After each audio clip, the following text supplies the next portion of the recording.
Je viens tout juste de passer une excellente nuit ici, dans la tente Utopia du Parc national de Pointe-Taillon. C'est tout juste à côté du lac Saint-Jean. Il y a la plage, la forêt, ça sent bon. Et puis cette semaine, à l'émission, je vous propose de découvrir le parc marin du Saguenay, les Monts-Valin et le Cap-Jaseux avec un arbre en arbre extrême. Et pour les nostalgiques, des cabanes dans les arbres, on vous réserve des petites surprises. Tout ça au Grand Sentier. L'été dernier, j'ai eu la chance d'explorer le territoire québécois, de la région des Outaouais jusqu'aux îles de la Madeleine, en passant par la Gaspésie, Saguenay et Charlevoix, à la rencontre des gens, de la diversité naturelle et des activités plein air, une aventure pour vous faire découvrir le Québec, naturellement, sur les Grands Sentiers.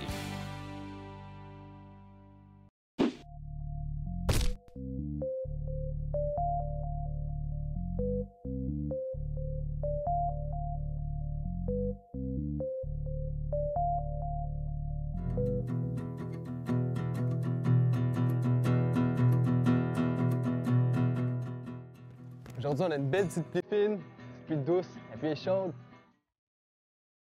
Et non, il pleut pas à boire debout, donc on est prêt pour visiter le Parc national du Saguenay.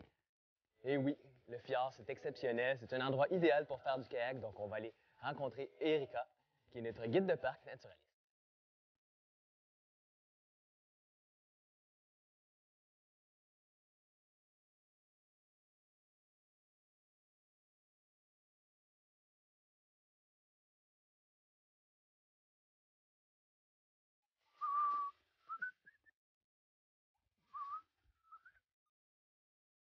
Yeah, il pleut! C'est beau la pluie! C'est pas parce qu'il pleut qu'il faut s'empêcher d'aller dehors. Surtout qu'on s'en va jouer sur l'eau, donc c'est un moment idéal. De toute façon, on sait qu'on va être mouillé. On va aller faire du kayak, ça va être excellent. Il y a de la belle brume un peu partout dans les montagnes. C'est exceptionnel, faut jamais s'empêcher de sortir parce qu'il pleut.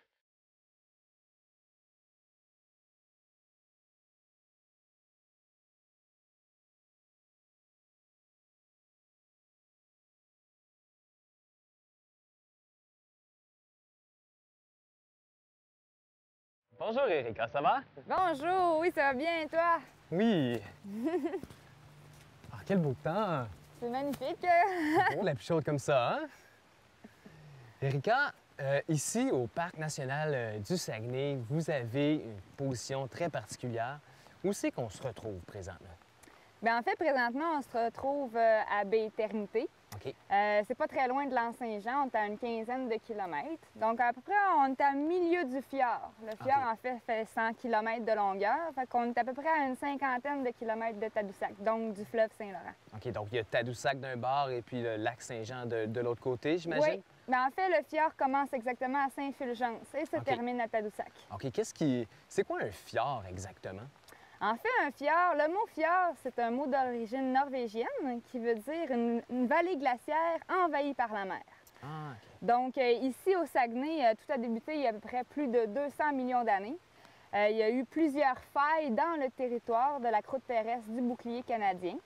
Ensuite, quand les glaciations ont passé sur le territoire, donc là, on parle particulièrement de la 4e glaciation, celle qu'on OK. appelle du Wisconsin. Du Wisconsin jusqu'aux Exact. États-Unis, dans le fond. Oui, en fait, ça allait jusqu'à l'État du Wisconsin. Donc ici, vous avez une eau saumâtre, ce qui est à dire moitié salée, moitié eau douce. Tout à fait, et même c'est une eau qui est très stratifiée. OK. Donc, étant donné qu'on a beaucoup d'eau qui coule du lac Saint-Jean, des rivières tributaires, s'en va vers le fleuve, on a de l'eau douce. Et cette eau douce-là ne se mélange pas à l'eau salée qui rentre par les marées.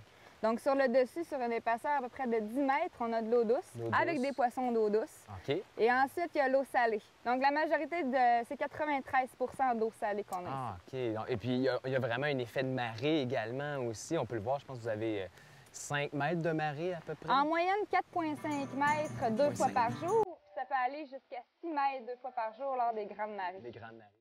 On retrouve au Parc marin du Saguenay un centre d'interprétation de la vaste faune aquatique du fjord. Parmi les mammifères marins les plus appréciés, on peut notamment citer le phoque commun, le beluga de Saint-Laurent et le petit rorqual. On y découvre également l'histoire de la formation de la Grande Vallée glaciaire jusqu'au fjord que l'on connaît aujourd'hui. L'une des aventures les plus grandioses dans la région est sans doute l'exploration du fjord en kayak. C'est seulement au prix d'une excursion nautique que l'on peut mesurer toute l'envergure du grand cours d'eau et de ses falaises majestueuses. Partant de brouillard, on pourrait presque imaginer un dracard viking perçant les bancs de brume d'un paysage scandinave. Que le temps soit couvert ou ensoleillé, la nature vous offre toujours un spectacle magnifique. Il faut prendre le temps d'apprécier cet environnement protégé, puisque c'est un véritable joyau du Québec.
Wow, hein? Hey, c'est intéressant, hein, de la façon qu'ils sont toutes positionnées. On dirait vraiment comme un casse-tête. Tout à fait.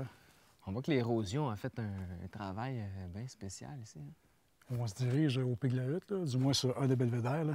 OK. Au pied du belvédère, c'est une roche comme ça. Là. OK. Une belle falaise verticale. Ouais, pas très haute, mais intéressante.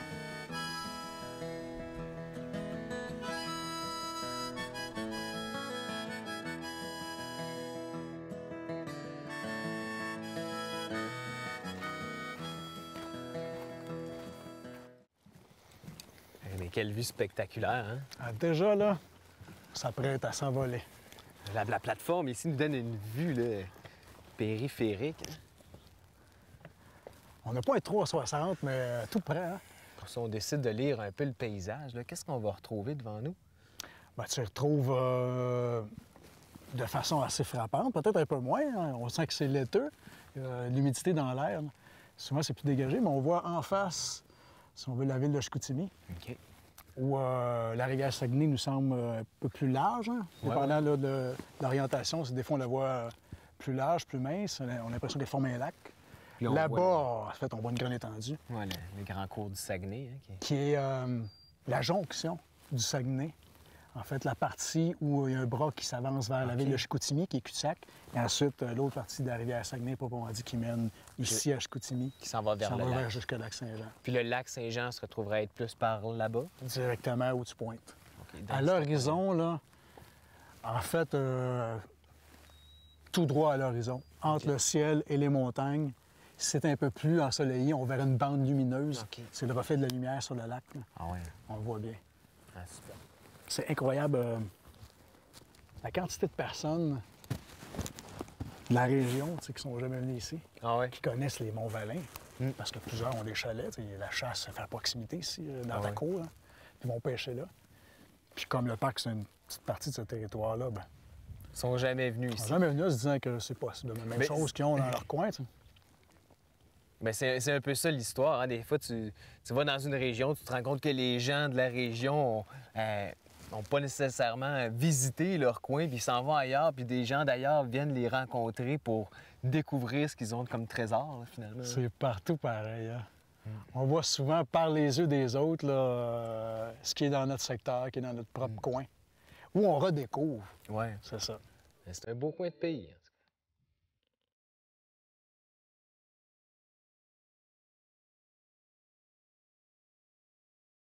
On a ça prévu ici sur le pic du Grand Corbeau, la plateforme, du moins, le deltaplane. Hein.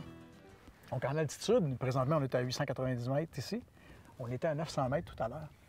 Mais 900 mètres, c'est haut. C'est C'est une haut. grosse montagne quand même pour le Québec. Hein. Et puis c'est quand même étendu vers le nord, donc j'imagine que vous avez un climat un petit peu plus nordique, si je peux dire. Tout à fait. Plus nordique. D'ailleurs, le thème ici du parc, c'est aux frontières du Nord. OK. Donc, on mentionnait tantôt qu'on voyait les basses terres. Donc, ce changement-là drastique, si on veut, d'altitude entre les basses terres et le sommet, bien, amène des conditions différentes aussi pour les plantes et pour la faune, donc pour la végétation, pour la faune. Et puis en parlant de faune, de flore, qu'est-ce qu'on va retrouver ici comme type de flore? Comme type de fleurs, tu vas retrouver de petites fleurs roses et blanches, souvent rassemblées en groupes, qui se développent pour donner des fruits, comme toutes les fleurs, puis qui se développent pour donner des petits fruits bleus. Est-ce que je te donne un indice? Le bleu, le bleuet! Le bleuet! Ah! Donc c'est ça, un peu plus tôt, tu me mentionnais, il y a différentes variétés de bleuets ici. Hein? C'est une des caractéristiques du parc, en fait, ce qui est peu connu. On connaît tous le bleuet. Bien sûr, la région, elle est réputée pour ça. Évidemment. Les gens sont nommés des bleuets, pas pour rien, parce qu'il y en a beaucoup, beaucoup, beaucoup. OK. On la retrouve partout. On en retrouve à coup sûr sur les Monts-Valin. Évidemment. Pas exclusivement ici, mais la particularité, par contre, c'est qu'on retrouve plus d'une espèce de bleuet. OK. On connaît un bleuet, en fait, celui qu'on va consommer à l'épicée, c'est une espèce parmi d'autres. OK. Donc, chez les bleuets sauvages, au Québec, on en retrouve 10 espèces différentes. 10 espèces, OK. Et ici, on en retrouve 9 espèces 9 espèces. sur les 10 au Québec. OK. Et ça, c'est particulier. Donc vous avez juste ceux qui n'ont pas d'OGM dedans. On n'a que la crème des bleuets. Excellent, Hey, c'est bien ça. Davantage ici dans le parc national des Monts-Valin. Et puis en termes d'activité, qu'est-ce qu'on va pouvoir pratiquer, par exemple, dans le parc? C'est un parc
même au Saguenay, on les bat, hein, 100 000 $. Ouais, Oh, ben, ouais. je doute pas qu'il doit être pas mal meilleur, effectivement. C'est réputé pour ça, les bleuets ici. Ben oui, en grosseur. Ben, en Deux grosseur. bleuets pour une tarte. Eh ben, c'est des bleuets pour une tarte.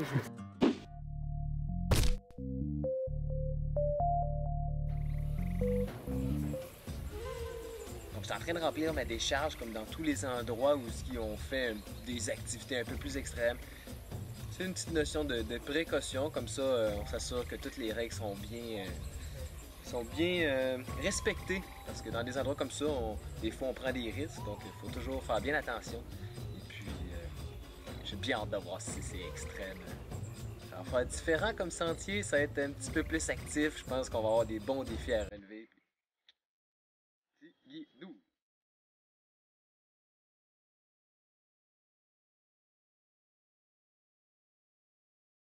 Oui, on est ici à Parc Aventure Cap-Jaseux. Vous avez un parcours de fjord en arbre extrême ici. C'est ça. C'est-tu vraiment extrême là? Parce que j'en ai déjà fait. Je me suis dit, ça va-tu être un vrai défi? Je Là? veux dire, le mot extrême, on ne l'a pas utilisé juste pour le marketing. C'est un parcours extrême. C'est une invention d'ici qu'on a travaillé fort pour mettre les gens au défi.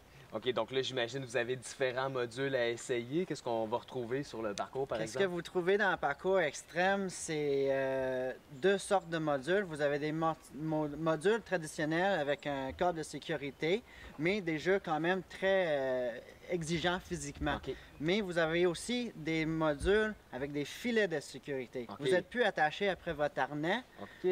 Alors, il faut sauter de jeu à jeu, il faut lancer dans le vide. Si vous tombez de votre jeu, ben, vous tombez dans un filet comme dans le cirque. Et puis là, il faut remonter. Il y a un vrai challenge. C'est Là. un vrai challenge mental et physique et je suis sûr que vous trouverez ça pas facile. Ah ouais? Ah ben, j'ai hâte de voir ça. J'ai hâte de voir ça. On a fait pas mal là, à date. Là. Et puis, donc, au niveau des difficultés, ça va durer combien de temps, par exemple? Ça le dure parcours? normalement autour de 3 heures. Ça peut OK. aller jusqu'à 3h30, dépendamment de la Si tu tombes personne. souvent. Ben, c'est ça. Alors, c'est quand même...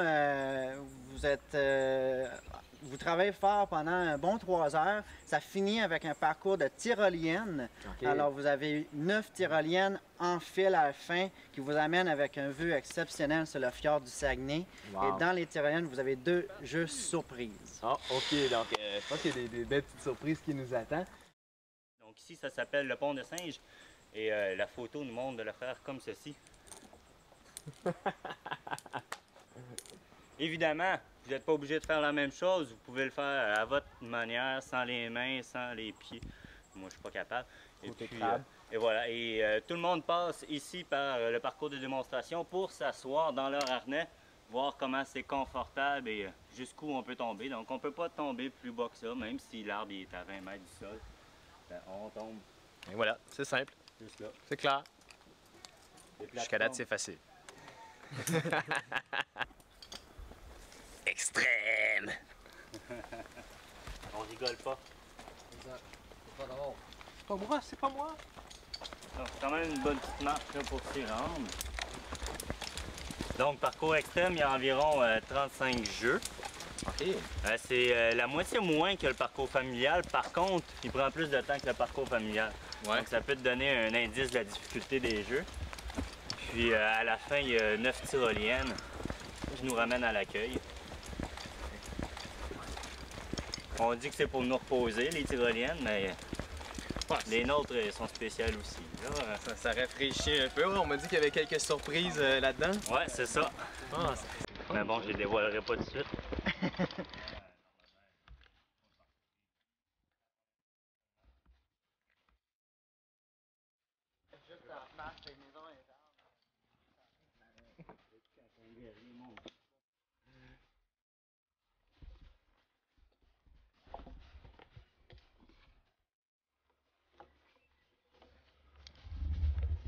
jusqu'à date, tout va bien.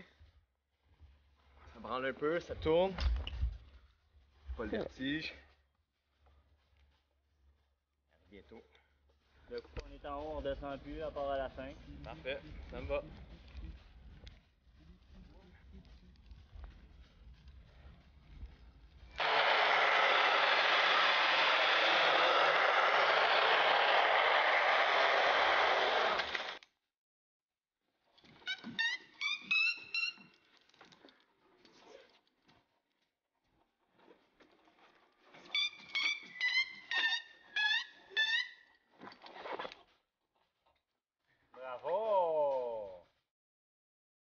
Donc c'est ma première expérience sans harnais. Bien sûr, il y a des filets pour nous assurer. Mais j'ai enlevé mes mousquetons.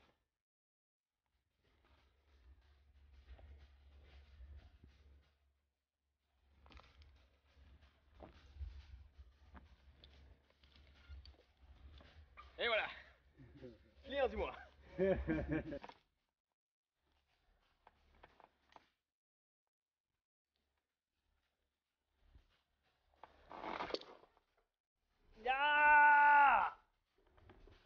Et donc ici, c'est une section qui requiert un peu plus d'équilibre, moins de force.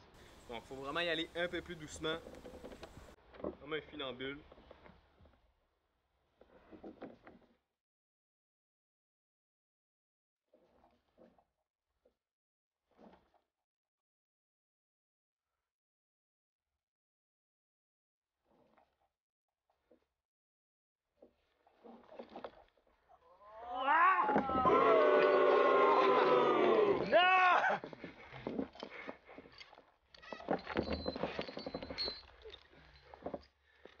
Bon, je serais peut-être le client de la semaine, mais pas le client du mois.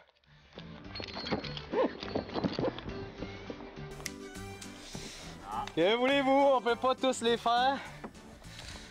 J'ai essayé, mais...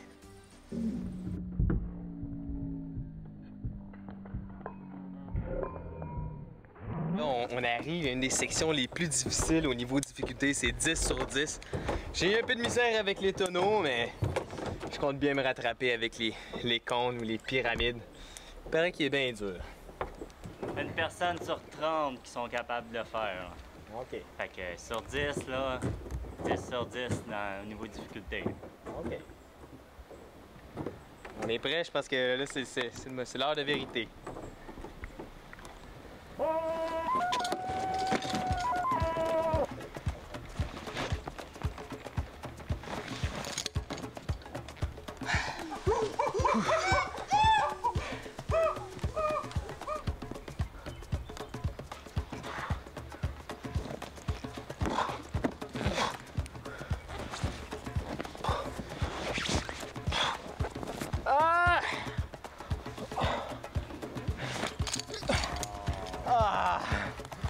Trop dur. Malheureusement. Il m'en manquait si peu. Je vous lance un défi. Venez l'essayer. Ouf! Moi, je l'ai à tous les coups. Parce que tu passes par le filet, Pascal. Pas du tout, pas du tout.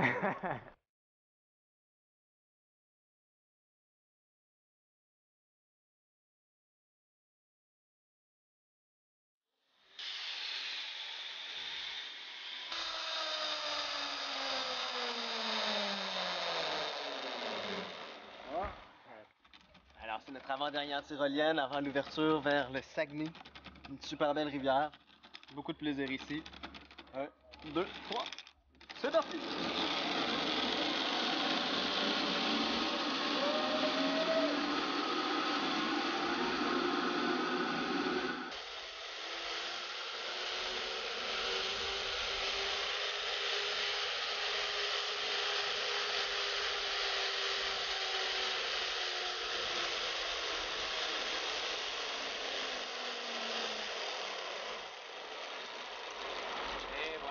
Avez-vous vu la vue? Donc c'est ça le Saguenay, c'est ça ici. Fjord en arbre, on le voit, là. C'est notre petite surprise à la fin, c'est de voir le fjord magnifique qui s'étend devant nous. On voit même les courants, le vent, la lumière est belle, le ciel est bleu. C'est vraiment beau. Et puis quand on disait que c'était extrême en début, là, effectivement, ça en demande, ça en demande. Même les plus solides vont trouver ça difficile. Donc, si vous avez envie de vivre un défi sportif tout en ayant beaucoup de plaisir avec des amis, ben, c'est la place. Et après, ben, il reste juste à contempler. Ça donne un petit moment de répit.